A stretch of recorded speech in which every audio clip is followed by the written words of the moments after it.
আজকের এই প্রোগ্রামে সভাপতি আছেন আলহাজ মোহাম্মদ আব্দুল মান্নান মির্জা মাইজবাই। আল্লাহ তাআলা আমাদের সভাপতি সাহেবকে ইসলামের খাদেম হিসেবে কবুল এবং মঞ্জুর করুন। সকলেই আমরা দিল খুলে পড়ছি আমিন আমিন। সভাপতি সাহেব কি আসছেন? আপনি মাশাআল্লাহ মাশাআল্লাহ বসেন, আপনি বসেন। ওনার শরীরটা একটু খারাপ, আমার সাথে কথা বললেন, অনেক মানে কষ্টে আছেন তিনি। আল্লাহ তাআলা ওনাকে পরিপূর্ণ শেফায়ে আজেলা কামেলা। মুরব্বীরা হচ্ছে আমাদের কলিজার টুকরা। যুবক ভাইরা, জীবনে সফল হতে মুরব্বীর দোয়া অত্যাবশ্যকীয়। মুরব্বী দোয়া করলে, আব্বা আম্মা দোয়া করলে তার সফলতা কেউ আটকে রাখতে পারে না, ঠিক কি না? আমার কলিজার টুকরা মুরব্বী আব্বা জানকে আল্লাহ তাআলা নেক হায়াত দান করুক। আমরা সকলেই দিল খুলে পড়ছি আমিন। আর অনেকেই রয়েছেন আমার এই প্রোগ্রামে, অনেকে আলোচনা করেছেন। মাওলানা মুফতি রফিকুল ইসলাম সিরাজি প্রিয় ভাই, আল্লাহ তাআলা আমার প্রিয় ভাইয়ের আলোচনাকে আমাদের সকলকে কবুল করে আমল করার তৌফিক দান করুন। সকলেই আমরা দিল খুলে পড়ছি আমিন। আজ আমাদের এই প্রোগ্রামে সার্বিক সহযোগিতায় রয়েছে প্রবাসী ও এলাকাবাসী। আমি আসলে মূল আলোচ্য বিষয় যেটা আজকে প্রবাসী ভাইদের জন্য দেখে সিলেক্ট করেছি, যে আলোচনা করলে ইনশাআল্লাহ আমাদের মাঝে পরকীয়ার যে প্রবণতা আছে কমে যাবে, নারী সমাজ পরিবর্তন হবে, পুরো দেশটাই পরিবর্তন হবে, এমন কিছু কথা বলার চেষ্টাই কিন্তু আজ আমরা সর্বোচ্চ করব। সবাই রাজি আছেন তো ইনশাআল্লাহ? ইনশাআল্লাহ। ভূমিকায় কিছু কথা বলবো, ভূমিকার কথা শেষ হওয়ার পরে আমরা মূল যে সেন্ট্রাল থিম বা সাবজেক্ট ম্যাটার, মূল আলোচ্য বিষয় আমরা ফিরে যাব। প্রথমেই জিজ্ঞেস করতে চাই আমার টাঙ্গাইলের মাইজবাড়ির ভাইরা, কেমন আছেন আপনারা সবাই? আলহামদুলিল্লাহ ভালো। আলহামদুলিল্লাহ অনেক ভালো আছি, আল্লাহর শুকরিয়া। আজ আমার এবছরে যতগুলো প্রোগ্রাম রয়েছে, আজ আমার টাঙ্গাইলে প্রথম প্রোগ্রাম, এটাই প্রথম। এই বছর বা এই সিজনের প্রথম প্রোগ্রাম টাঙ্গাইলে হচ্ছে, আলহামদুলিল্লাহ। তো এই টাঙ্গাইলে আমি গত বছর এসেছিলাম এক জায়গাতে, আর আজকে আপনাদের এখান থেকে শুরু হলো আমার এই বছর কিংবা এই সিজনের যাত্রা। আমি আশা রাখবো আজ আমি আসিফ যে ওয়াজটা করব, এটা শুধুমাত্র টাঙ্গাইল নয়, পুরো বিশ্বে একটা ঐতিহাসিক হয়ে থাকবে যুবক ভাইরা, ঠিক কিনা বলো?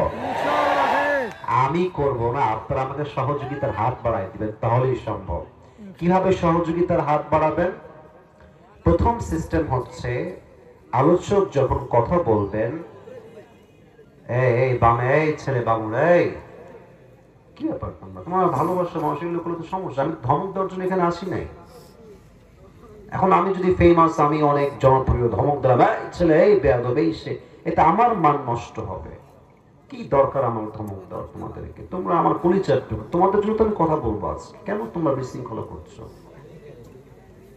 পায়ে হাত রেখে বলছি, আর কোনো বিশৃঙ্খলা করো না প্লিজ। শরীরটা খুবই খারাপ, জ্বরে আক্রান্ত, একটু চুপ করে থাকো। আপনারা আমার কথাকে অ্যাপ্রিসিয়েট করবেন, কোনটা ঠিক, কোনটা বেঠিক, কোনটা সুবহানাল্লাহ, কোনটা আলহামদুলিল্লাহ, দিল থেকে বলবেন তো সবাই ইনশাআল্লাহ?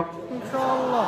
আচ্ছা, 2 নাম্বার কথা হচ্ছে, আজ এই মাহফিলটা অনেক ইউটিউবার ভাইরা রেকর্ড করছে, কালকে এটা ইউটিউবে যাবে, ফেসবুকে যাবে, সব জায়গায় ছড়িয়ে যাবে। আচ্ছা, আপনারা আমাকে ফেসবুকে আগে দেখেছেন তো নাকি? দেখছি ইনশাআল্লাহ। আমার চেহারা আপনারা সবাই চেনেন নাকি? জি।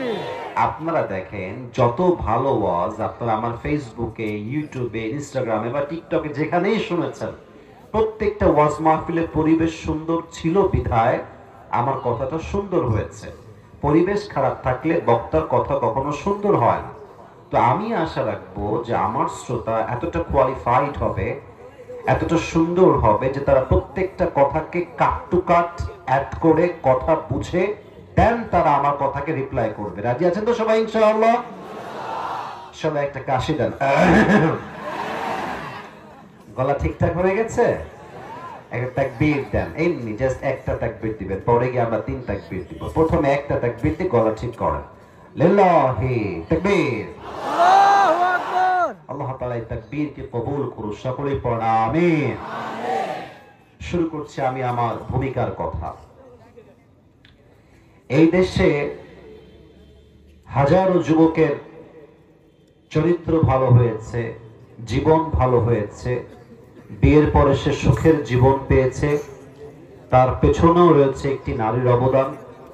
এবং এই পৃথিবীতে হাজার পুরুষের চরিত্র নষ্ট হয়েছে, হাজার পুরুষের জীবন নষ্ট হয়েছে, তার পেছনে দায়ীও রয়েছে একজন চরিত্রহীন নারী। যুবক ভাইয়েরা, একজন নারী যেমন চাইলে একজন যুবকের জীবন পরিবর্তন করতে পারে চরিত্র দিয়ে, বিয়ের মাধ্যমে হালাল ভাবে, ঠিক তেমনি ভাবে একজন নারী চরিত্রহীন হলে জাস্ট একজন যুবকের জীবন নষ্ট হয়, ইটস নট লাইক দ্যাট। বরং একজন চরিত্রহীন বেপর্দা নারীর জন্য হাজার হাজার যুবকের জীবন নষ্ট হয়ে যায়। এই কথাকে আমি মিথ্যা বললাম না সত্যি বললাম? এই যে আমার প্রবাসী ভাইরা বিদেশে যায়, রেমিটেন্স যোদ্ধা, they are the remittance fighter of our country. আমাদের দেশের সবচেয়ে বড় যোদ্ধা হচ্ছে প্রবাসী ভাইরা। আমার কাছে খুব কষ্ট লাগে এটা দেখে যে প্রবাসী তার মাথার ঘাম পায়ে ফেলে দিনরাত পরিশ্রম করে কষ্ট করে টাকা কামাই করে, টাকা উপার্জন করে, আর তার বউ হায় হায় হায়, মেয়ে যখন নিমক হারাম হয় সম্পূর্ণ নিমক হারামই হয়। যুবক ভাইরা, স্বামী আছে বিদেশ, স্বামী তার হাড় ভাঙ্গা পরিশ্রমের টাকা পাঠায় দেশের মাটিতে, আর বউ সেই টাকা দিয়ে এমবি ভরে ইমতে পরপুরুষের সঙ্গে নষ্টামি করে বেড়ায় টাঙ্গাইলের ভাইরা। ওই বইয়ের উপরে আল্লাহর লানত। আল্লাহ এদেরকে পরিপূর্ণ চরিত্রবান হওয়ার তৌফিক দান করুন, আমিন। সবচেয়ে বড় সত্য কথা হচ্ছে এই প্রবাসী বউদের জীবনে যেমন কষ্ট বেশি, প্রবাসীর জীবনেও কষ্ট তেমন বেশি। দেখেন, আপনি আপনার বউকে রেখে বেশির চেয়ে বেশি 10 দিন থাকবেন, দেখবেন মাথায় পেইন শুরু হয়ে গেছে, কখন যাও বউয়ের কাছে, জ্বালা শুরু হয়ে যাবে। আর প্রবাসী বছরের পরে বছর প্রবাসে পড়ে আছে, খাওয়া নাই, দাওয়া নাই, ঘুম নাই, পাগলের মতো খাচ্ছে। তার বউ যদি ঠিকঠাক হয়, চরিত্রবান হয়, প্রবাসী পুরো জীবনটাই তো জান্নাতের জীবন হয়ে যায়, ঠিক কিনা বলে? আচ্ছা, আল্লাহ তাআলা প্রত্যেকটা মেয়েকে এটা বোঝার তৌফিক দান করুক। সকলে আমরা দিল খুলে পড়ছি আমিন। প্রশ্ন করছে, উত্তর দেন। আমরা কি চাই যে আমাদের এই দেশে ইসলামী রাষ্ট্র কায়েম হোক? না, আওয়াজটা আস্তে হয়ে গেল। চাই? আমরা কি চাই? জন্য নয়, সম্মানের জন্য নয়, গাড়ির জন্য নয়, বাড়ির জন্য নয়, প্রত্যেকটা স্লোগান হবে একটা, আল্লাহর জমিনে আল্লাহর দ্বীন কায়েম করবার জন্য আমরা ঐক্যবদ্ধ হয়ে নেতৃত্ব দিতে চাই। যুবক ভাইরা, আল্লাহ যেন এটা তৌফিক দান করে, পড়া আমিন। এই দেশে এই কোরআনের সংবিধান চালু হলে কি হবে? এই দেশে সুদ বন্ধ হবে, ঘুষ বন্ধ হবে। আচ্ছা, আমার সামনে আজকে ক্যামেরা আছে মনে করেন 15 থেকে 20টা বা 10টা। আমি যদি এখানে আরো কয়েকশো ক্যামেরা লাগাই, মনে করেন যে এই পাশে 200 ক্যামেরা, এই পাশে 200 ক্যামেরা, আমার সামনে 1 লক্ষ মানুষ, ফর এক্সাম্পল। আমি ওয়াজ করছি, আমার প্রিয় ভাইরা সুদ খাবেন না, খবরদার, সুদ খাওয়া হারাম, ঘুষ খাওয়া হারাম। সারা রাত ওয়াজ করলাম। 2-1জন লোক বলবে যে কথাগুলো ঠিকঠাক বলেছেন, আসলে সুদ না খাওয়াই উচিত। 2-1জন লোক ভালো হইলে হতেও পারে, বাট অধিকাংশ লোক কিন্তু সুদখোরই থেকে যাবে। আগামীকাল যদি ডক্টর ইউনূস সাহেব সহ সবাই মিলে দেশের সংসদে একটা আইন পাস করে যে যেই ছেলে বা যেই যুবক বা যেই মেয়ে বা যেই মুরব্বী সুদ খাবে বা ঘুষ খাবে, তার 20 বছরের জেল এবং 30 লক্ষ টাকা জরিমানা। আপনি দেখবেন পরশুদিন থেকে পুরো দেশের সুদ আর ঘুষ বন্ধ হয়ে যাবে। সংসদে আইন পাস হওয়া লাগবে। সংসদে আইন পাস করে যা করা যায় এটা ওয়াজ করে করা যায় না। কথা কি বোঝা যায়? একটা হচ্ছে সরকারের আইন, যে তুমি করলেই জেল, করলেই ফাঁসি, করলেই পিটানি, ওইটা এক সাবজেক্ট, ওয়াজ আর এক সাবজেক্ট। ওয়াজে হেদায়েত হইলে হইতেও পারে, নাও হইতে পারে, আর সংসদে আইন পাস হলে 80 সুদের সংখ্যা, ঘুষের সংখ্যা কমে যাবে, ঠিক কিনা বলে? এই জন্য আমরা স্লোগানে বলি, আল কোরআনের আলো ঘরে ঘরে জ্বালো নয়, সংসদে জ্বালো। বলুন তো সবাই, আল কোরআনের আলো, আল হাদিসের আলো। আল্লাহ যেন তাই কবুল করে, সকলে দিল খুলে পড়া আমিন। আমার এই সময় বাংলাদেশে হাজার হাজার যুবক, মানে আমার না সবার, ওয়ামা আরসালনাকা ইল্লা রাহমাতাল লিল আলামিন। I have sent you as a mercy for the entire universe, for the entire world. নবী হে, আমি আল্লাহ তাআলা আপনাকে গোটা বিশ্বের জন্য, সবার জন্য রহমত করে পাঠিয়েছি। সুবহানাল্লাহ। তো নবী যিনি, উনিও সবার। আচ্ছা, এই যে কোরআনটা আল্লাহ তাআলা নাযিল করেছেন, এটা হচ্ছে শুধুমাত্র আপনার আমার না সবার? বুঝি নাই, আপনার আমার না সবার? তাহলে যেটা নাযিল করা হলো এটাও সবার, কথা কি বোঝা যায়? আবার যার উপর নাযিল করা হলো তিনিও সবার। আবার যিনি নাযিল করলেন সে আরশে আজিম থেকে, তিনিও সবার। সুবহানাল্লাহ।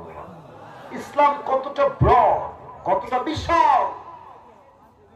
আপনি বিড়ির প্যাকেট দিয়ে বোঝাতে চান যে হুজুর যতই ওয়াজ করেন বিড়ি আমি ছাড়ি নাই, ছাড়বো না, এক কথায় আমি অটল।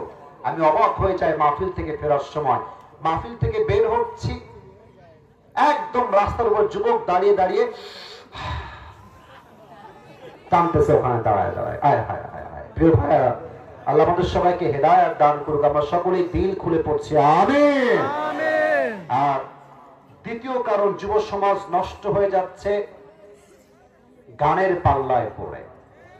আজ দেখবেন বিয়ে হইলে মুরব্বীরাই ডিজে গান বাজিয়ে মেয়ের বিয়ে দিয়ে দেয়। তো মুরব্বীকে বলবে যে মুরব্বী মুরব্বী, বিয়ের বাড়িতে ডিজে গান কেন? বলছে বাবা একটা মাত্র মেয়ে, ডিজে গান না বাজালে কি বিয়েটা হয় বলো? এগুলো হচ্ছে উপরে ফিটফাট, ভেতরে পুরোটাই সদর ঘাট। আমি আবার অবাক হলাম যে আমাদের এই বাংলাদেশে গতকাল এসেছিল পাকিস্তানের টপ ফেমাস একজন সিঙ্গার, তার নাম হচ্ছে আতিফ আসলাম। আমার কাছে বড্ড কষ্ট লাগে আমি যখন দেখি যে কোনো ভিন দেশি গায়ক এসে আমাদের দেশে গান গায়, আর আমাদের দেশে কিছু চরিত্রহীন নিকৃষ্ট জাতির মেয়েরা বেপরদায় গিয়ে কনসার্টে এমন ভাবে নিজের দেহ অঙ্গ প্রত্যঙ্গকে শো করে নাচ করে বেড়ায়, হাজার হাজার যুবকের চোখ, ঈমান, চরিত্র সব নষ্ট হয়ে যায়। আচ্ছা আপনি একটু ভাবেন তো, এই যে মেয়েটা আজকে রাত 1টার সময় 12টার সময় কনসার্টে গিয়ে গান করছে, নাচতেছে, এই কি কোনোদিন বিয়ে হবে না? আরে কথা কোন বিয়ে হবে না? এই যে ছেলে মেয়ে একসঙ্গে নাচতেছে, ছেলের গায়ের সঙ্গে মেয়ের গান লাগতেই আছে, এর চরিত্র কোথায়? এর সম্মান কোথায়? এর দেহের মূল্য কোথায়? আজকালকার মেয়েদের কাছে তার দেহ এবং সতীত্ব এতটা সস্তা হয়ে গেছে, মনে হয় চায়ের দামের মতো সতীত্ব বিক্রি হয়ে যাচ্ছে যুবক ভাইয়ার আজকে। তবে সব মেয়েকে, I don't measure everyone equally, সবাইকে এক পাল্লা আমি আসিফ মাপি না, সবার কাছে ভিন্ন ভিন্ন চরিত্র আছে। তবে একটা কথাই স্পষ্ট, যারা 1টার সময় গিয়ে কনসার্টে গিয়ে নিজের দেহকে প্রদর্শন করে নাচ গান করে বেড়ায়, সে মেয়ে যে হোক না কেন ভদ্র ফ্যামিলির সন্তান সে হতে পারে না। 2 নাম্বার কথা একটু বুঝে শুনবেন, গান শুনলে যাদের মজা লাগে একটু বুঝে শুনবেন, গান যাদের মজা লাগে তাদের এই কলকটা অসুস্থ। আচ্ছা এখন আমরা আছি যেই সালে, এই সালটার নাম কত সাল? 2024। আমার সাথে কথা কম ভাই, কথা বললে আমার ভালো লাগে, বলেন সবাই কত সাল? আচ্ছা আমি আপনাকে নিয়ে গেলাম আরো 100 বছর আগে, 1924 সাল। তখন কি ডাক্তার ছিল? মেডিকেল ছিল? হসপিটাল ছিল? ক্লিনিক ছিল? তখন ছিল ওঝা। ওঝার কাছে কেউ যদি এসে বলতো যে স্যার আমাকে সাপে কেটেছে, ওঝা মরিচ আর লবণ বাটতেন, বেটে একটা প্লেটে রাখতেন আর বলতেন তোমার জিহ্বাটা বের করো। জিহ্বা বের করলে তার জিহ্বায় লবণ দেওয়া হতো, মরিচ দেওয়া হতো, আর বলা হতো ম্যাম হাউ ইট টেস্ট, স্বাদ কেমন বলো। তো সে যদি বলতো যে স্যার স্বাদটা আমার কাছে পাইনসা পাইনসা লাগে, তখন ওঝা বুঝে ফেলতেন যে তাকে একটা বিষাক্ত সাপে ছোবল দিয়েছে। কারণ সাপ যখন মানুষের দেহে ছোবল দেয়, মানুষের দেহের প্রথম ক্ষতি কি হয়? জিহ্বার সাপটা মরে যায়। Exactly to the same way মানুষের জীবনে সবচাইতে বিষাক্ত সাপের নাম হচ্ছে শয়তান। শয়তান যখন মানুষকে ওয়াসওয়াসায় ফেলে, সঙ্গে সঙ্গে তার ইমানের সাপ মরে যায়। তখন নামাজ পড়তেও ভাল লাগে, গান শুনতেও ভাল লাগে।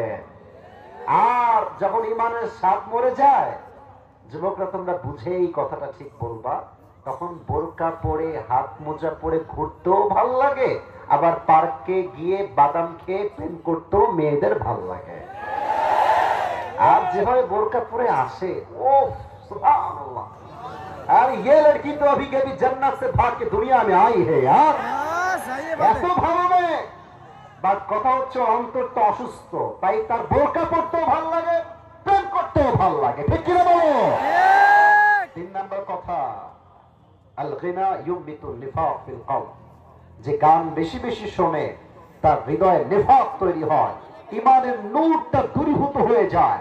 গান শুনতে শুনতে, মদ খেতে খেতে, জিনা করতে করতে, সুদ খেতে খেতে একটা লেভেল মানুষের এমন হয়ে যায়, তখন গুনাহ যে আমি করছি এই অনুভূতিটাই হারিয়ে যায় টাঙ্গাইলের ভাইরা। ঠিক কিনা বলে? আল্লাহ আমাদের এই জাতিকে, এই দেশকে হেফাজত করুক। আমরা সকলেই দিল খুলে পড়ছি আমিন।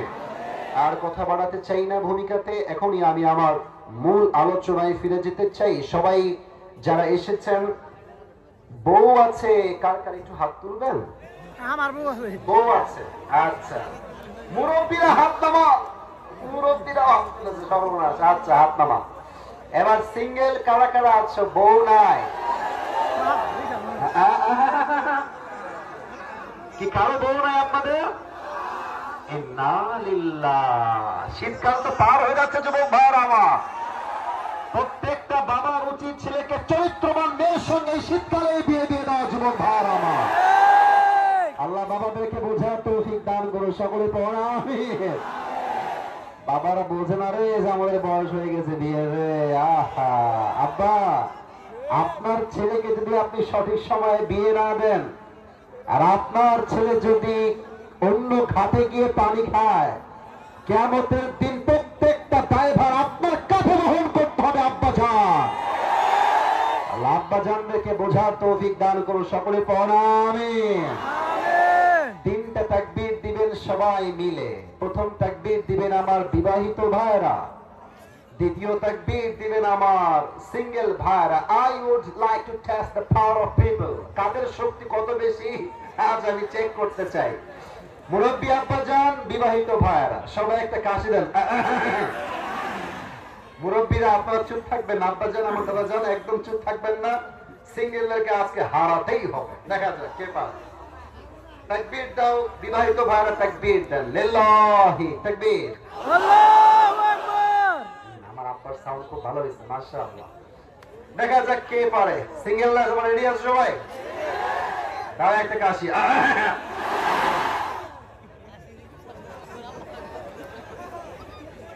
কোন কাশি দিলি রে বাবা তোরা? আচ্ছা ঠিক আছে, তাফসীর শুরু হবে তো, কথা শুরু হবে তো, সবাই সিঙ্গেলরা তাকবীর দেন একটা। লিল্লাহি তাকবীর। বিবাহিতরা সরি, সিঙ্গেলরা পাস। মাশাআল্লাহ। এবার সবাই মিলে আমরা একটা তাকবীর দিবেন, যেই তাকবীরে আমি আসিফ, মুরব্বীরা, এই যুবকরা সহ তাকবীরের ঠেলায় স্টেজ ভেঙে নিচে পড়ে যাব। আচ্ছা সবাই কাশি দেন। লিল্লাহি তাকবীর, আল্লাহু আকবার। আল কোরআনের আলো, ঘরে ঘরে জালো, আল হাদিসের আলো, ঘরে ঘরে জালো। কোরআন হাদিস যেখানে, আমরা আছি সেখানে। আলেম ওলামা যেখানে, আমরা আছি সেখানে। টাঙ্গাইলবাসী যেখানে, আমরা আছি সেখানে। মাইজবাড়িবাসী যেখানে, আমরা আছি সেখানে। আল্লাহ তাআলা আমাদের সবাইকে কবুল করুন, সকলে দিল খুলে পড়া আমিন। আমিন। একটা অ্যানাউন্সমেন্ট দিয়েই ওয়াজ শুরু হবে। আজ একটা গিফট নিয়ে আসছি আপনাদের জন্য, নিবেন? জি ইনশাআল্লাহ। সবাই পাবেন না? একজন একজন মুরব্বি আমি আমার একটা নিজের ইউজ করা পাকিস্তানি টুপি, এটা স্পেশালি আমি আমার জন্য অর্ডার করেছিলাম, মেক টু অর্ডার। আমি অর্ডার দিয়েছি তাই পাকিস্তান থেকে এটা আসছে, একটু ভাব নিলাম আর কি। তো যাই হোক, এই টুপিটা আমার পার্সোনাল টুপি, এটা আমি ইউজ করেছি। এটা মূলত आज यह किसी को मिलने वाला नहीं है, ये नसीब की बात है, ये सिर्फ एक इंसान को ही मिलेगा। বাট যোগ্যতা লাগবে একটা। এই টুপিটা যে পেতে চাও, সত্যি খুব দামি, কিন্তু ভাব নিচ্ছি সত্যি, কিন্তু দামি, কিন্তু সত্যি ভাই এটা দামি টুপি। আমি দিতে চাই যে কোনো একজনকে। যোগ্যতা হচ্ছে খুবই খুবই সহজ। আমি আসিফ এখন থেকে যে বিষয় ওয়াজ, it's a very different topic. হয়তো বা আপনারা এরকম ওয়াজ আগে শোনেন না, একদম ডিফারেন্ট বিষয়। এগুলো মাহফিলে খুব কমই বলি বলতে গেলে আমরা। আমি যে বিষয়ে ওয়াজ করব, এটা একটা জীবন কাহিনী হবে, জীবন থেকে কথা বলবো, এবং জীবনের একটা স্টোরির একটা লেসন থাকে। প্রত্যেক ঘটনাটা শিক্ষা আছে না? জি জি কারে কথা কই ভাই, প্রত্যেকটা ঘটনার পেছনে একটা শিক্ষা আছে না? জি এই ঘটনা বলবো এবং শিক্ষা বলবো। আপনি চাইলে আপনার মোবাইল ফোনে লিখতে পারেন, অথবা আপনি চাইলে কাগজে কলমেও লিখতে পারেন। শেষে গিয়ে আমি যখন প্রশ্ন করব, যদি কেউ বলতে পারে, তাকে এই টুপিটা আজ আমরা পরিধান করিয়ে দিয়ে সম্মানিত করব। রাজি আছেন? ইনশাআল্লাহ ডানের সাউন্ড বেশি, এদিকে কম হয়ে গেছে। বলেন সবাই ইনশাআল্লাহ। ইনশাআল্লাহ আরেকবার কোন সবাই ইনশাআল্লাহ। Today inshallah we will talk about the biography of Khadija radiyallahu ta'ala anha from Quran and Hadith in details.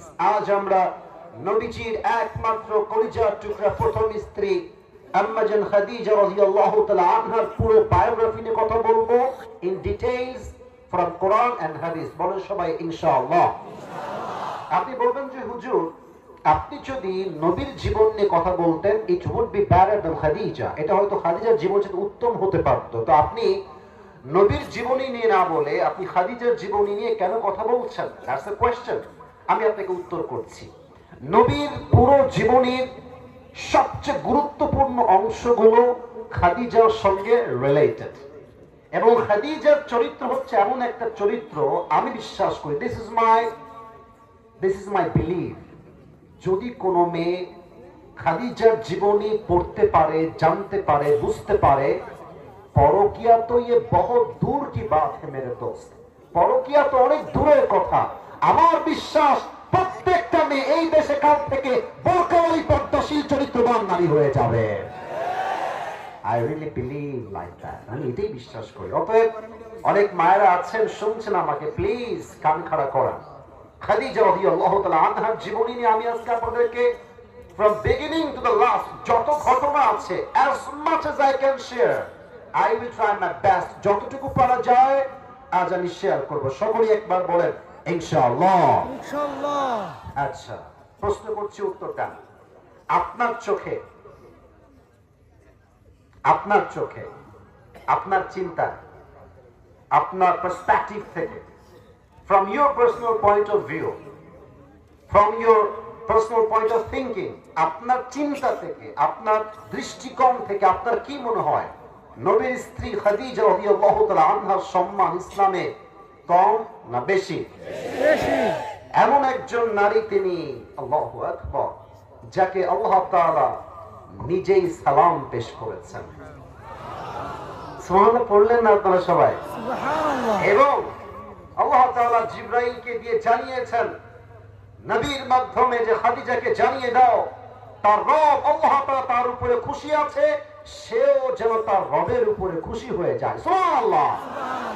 তার জন্ম হচ্ছে 555 খ্রিস্টাব্দে মরুময় আরব নগরীতে তিনি জন্মগ্রহণ করেছেন। তার বংশের নাম হচ্ছে কুরাইশ বংশ। বলেন সবাই কি বংশ? কুরাইশ বংশ। নবীজির জন্মের 15 বছর আগে, I repeat again, আমি আবার বলছি, মুরব্বীরা, যুবকেরা কান খাড়া করো। নবীজির জন্মের 15 বছর আগে, ইসলাম প্রচারের ঠিক 55 বছর আগে খাদিজাকে এই পৃথিবীতে একজন মহিয়সী নারী করে পাঠিয়েছে একজন। আওয়াজ দিয়ে বলেন তো সবাই, তিনি কে? সেই সময়ে সবচেয়ে একটি দামি বংশের নাম বা সিভিলাইজেশনের নাম ছিল Hijaz. It was the centre of civilization culture, সভ্যতা এবং সংস্কৃতির মূল কেন্দ্রবিন্দু ছিল হচ্ছে এই যে নামটা বললাম, এই নামের লোকেরা, এই বংশের লোকেরা। এবং এই হিজাজের যে সমস্ত ব্যক্তিবর্গরা ছিল তারাই মূলত কাবার দেখভাল করত, দেখাশোনা করত। তো খাদিজা রাদিয়াল্লাহু তাআলা আনহা হচ্ছে এমন একজন নারী যার বাবা, সবাই জানেন আপনারা, আমি জানি, যার বাবা সবচেয়ে বড় ব্যবসায়ী ধনী মানুষ ছিলেন। সুবহানাল্লাহ পড়বেন না আপনারা? আমাদের দেশে দেখবেন যে মেয়ের বয়স মাত্র 17 বা 16, বাস বিয়ের শাদী প্রস্তাব আসা শুরু হয়ে যায়। আর আমার কাছে অবাক লাগে যে মুরব্বীরা মেয়েকে বিয়ে দেওয়ার ক্ষেত্রে চরিত্রের চাইতে টাকাকে সবচেয়ে বেশি গুরুত্ব দেয় যুবক ভাইরা।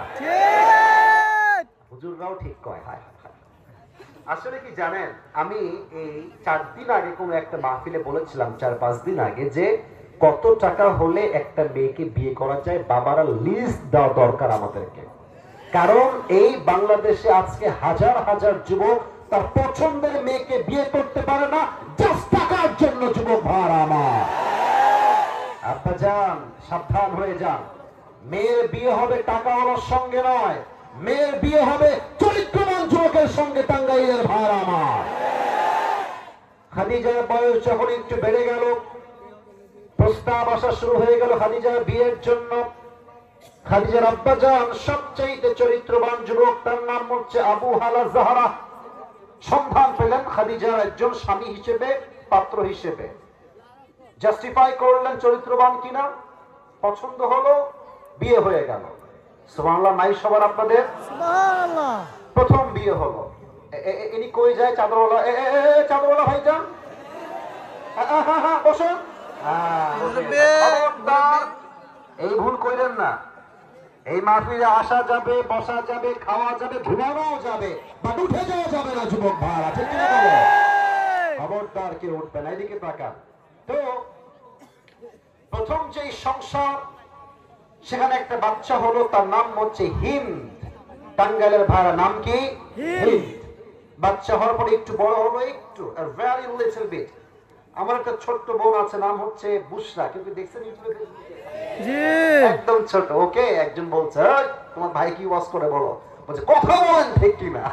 কথা বলেন না ঠিক। একটা বাচ্চা মেয়ে। জি, তো যখন হিন্দের বয়স একদম কম, ছোট্ট বয়স, হঠাৎ করে বাবা শেষ, ইন্তেকাল করলেন। ইস, আমি যখন এই হাদিসটা পড়ছিলাম, আমার 5 আগস্টের কথা মনে হয়েছে। এই 5 আগস্টের আগে কত বাচ্চা বাচ্চা সন্তানের মাকে, বাবাকে এই জালিম সরকার রাস্তায় গুলি করে শহীদ করে ফেলেছে যুবক ভাইরা। ইস, কত সন্তান যে ইয়াতীম হয়ে গেছে। এত সন্তানকে ইয়াতীম করে তিনি বলেন যে আমার দোষ কোথায়? কথা না বুঝলে তো ওয়াজ করা যায় না। কথা ঠিক আছে কিনা বলেন আপনারা? আমি বললাম যে আপনি কোনো দোষী না, আপনি একদম নিষ্পাপ। পাশের দেশে আপনার দোষ কত বেশি, এই দেশের জনগণ আপনাকে পেলেই টের পায় দিবে হাড়ে হাড়ে যুবক ভাড়া। আসলে কি জানেন, ওই বেঈমান যে হয়তো তার মাথায় এই চিন্তা থাকে না যে আমি একটা বেঈমান। ও ভাবে যে यार मैं तो अभी कभी जन्नत से भाग के दुनिया में आई हूं। মারা গেল। আর সত্য কথা হচ্ছে 5 আগস্ট থেকে আমরা এটা বুঝতে পেরেছি, আপন মানুষ বা প্রিয় মানুষ যার হারায় একমাত্র সেই বোঝে তার কষ্ট আর যন্ত্রণা কত বেশি। দুনিয়ার কেউ আর এই কষ্ট বুঝতে চায় না যুবক ভাইরা আমার। হিন্দের বাবা খাদিজার স্বামী শেষ, প্রথম স্বামী। একটা লম্বা সময় গ্যাপ গেল, কোনো বিয়ে নাই। সেকেন্ড টাইম তার আব্বা যেন আবার বিয়ে দিল আরেক যুবকের সঙ্গে, তার নাম হচ্ছে আবু তাহের। বিয়ে হয়ে গেল, বাচ্চা হলো, সেই স্বামীও মারা গেল।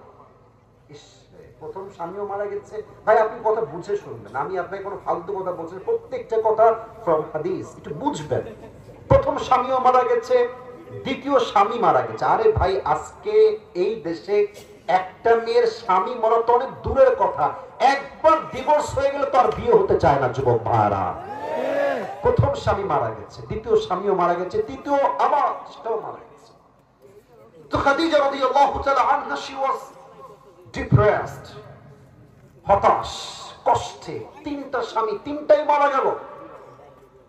হাদিসে আসছে تقرر خديجة أنها لم تتزوج مرة أخرى।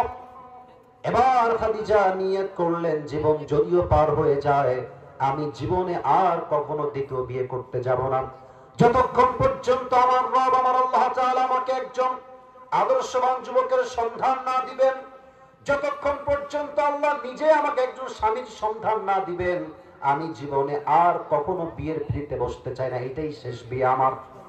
এই চিন্তা করে তিনি বসে আছেন, হঠাৎ করে একজন বান্দি দৌড় দিয়ে আসছে, দাসী এসে বলছে খাদিজা আপনি বসেন, আপনাকে একটা খবর দিব, আপনি ভেঙে পড়বেন না, আপনি বসেন। বসিয়েছে, বলছে কি হয়েছে তোমার, তুমি এত অস্থির কেন হে দাসী? বলছে আপনি বসেন, আপনাকে খবর দিব, আপনি হতাশ হয়ে যাবেন না। বলছে কি খবর বলো। বসে গেছে, বলছে খাদিজা আপনার স্বামী তো মারা গেছে, আমি জানি আপনি অনেক কষ্টে আছেন, আপনার মাও নাই, বাবাও নাই, কেউ নাই, স্বামীও নাই, আপনার বাবা তো ব্যবসায় থাকে বাহিরে, বাবা তো ছিল ফিজিক্যালি জীবিত, আজ আপনার বাবা ইন্তেকাল করেছে। আয় হায় হায়, একটা মেয়ের জীবনে মাও নাই, স্বামী নাই, বাবা ছিল শেষ সম্বল, বাবাও হারায় গেছে। আর আমি আসিফ বিশ্বাস করি একজন মেয়ের জীবনে প্রথম ভালোবাসার নাম তার বয়ফ্রেন্ড নয়, প্রথম ভালোবাসার নাম স্বামী নয়, একজন মেয়ের জীবনের প্রথম পুরুষের ভালোবাসার নামই হচ্ছে বাবার ভালোবাসা। খাদিজার আব্বাজান মারা গেছে, এবার খাদিজা এত বড় আঘাত পেলেন, এই কষ্ট আমি আপনাকে বলে বোঝাতে পারবো না যে কত বড় একটা কষ্টের আঘাত তিনি পেয়েছেন।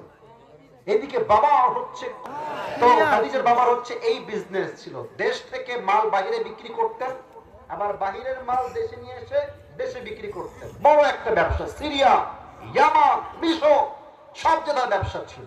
এত বড় ব্যবসা একজন মেয়ে কেমনে সামলায়? এখানে একটা মেসেজ আছে সবার জন্য এই হাদিস থেকে। যুবক ভাইরা আমার দিকে তাকাও, মুরব্বীরা একটু আমার চোখে চোখ রাখবেন। ইসলাম, এই ছেলে কথা কে বলে এখানে, এখানে কারা বসে আছে এগুলো একদম চুপ করি, যারা বাবুরা একদম একদম কথা বলো না, তোমরা আমার ভালোবাসা মানুষ, একদম চুপ থাকো। আমাদের জন্য মেসেজ এখানে একটা, আপনি চাইলে আপনার মেয়েকে পড়াশোনা করাবেন, কোনো সমস্যা নাই। আপনার মেয়ে এসএসসি দিবে, এইচএসসি দিবে, আপনার মেয়ে অনার্স দিবে, আপনার মেয়ে মাস্টার্স কমপ্লিট করবে, তবে হ্যাঁ একটা শর্ত ইসলাম দিয়েছে, শিক্ষার জন্য যেন আপনার মেয়ের পর্দার চুল পরিমাণ কোনো ক্ষতি না হয়ে যায়। আপনি মাস্টার্স কমপ্লিট করে আসবেন প্রিয় বোন, আর কলেজের ফ্রি মিক্সিং এ গিয়ে আপনি আপনার সতীত্ব বিক্রি করে ফেলবেন, ওই শিক্ষার দরকার আমাদের নাই যুবক ভাইরা আমার। Islam allowed women to study, but there is one condition, that is they have to maintain the hijab. শুধুমাত্র পড়াশোনা করলেই হবে না, চরিত্র এবং পর্দা দুটোকেই রক্ষা করে চলতে হবে, ঠিক কিনা বলেন? খাদিজা এত কোটি টাকার ব্যবসা, it's a big challenge man, it's a very big challenge। বাবা এত কোটি টাকার সব ব্যবসা, খাদিজা একজন মহিলা হয়ে সমস্ত ব্যবসাকে সুষ্ঠুভাবে পরিচালনা করেছেন। সুবহানাল্লাহ পড়ে সবাই সুবহানাল্লাহ। একটা পর্যায়ে গিয়ে ব্যবসা একটু লস শুরু হয়ে গেল, বিশ্বাসঘাতক বেড়ে গেল, উনি দেখতে পাচ্ছেন ব্যবসায় আমার লস হয়ে যাচ্ছে। এবার তিনি ভাবছেন যে আমি কোনো বিশ্বাসঘাতককে চান্স দিব না, যেই যুবক সত্য বলে, যার কথা সত্য, যার কথা কাজে মিল আছে, এমন কাউকে দিয়ে বিজনেস করাবো। কথা কি বোঝা যায়? তোমরা কথা বলে এদিকে তাই, কথা কি বোঝা যায়?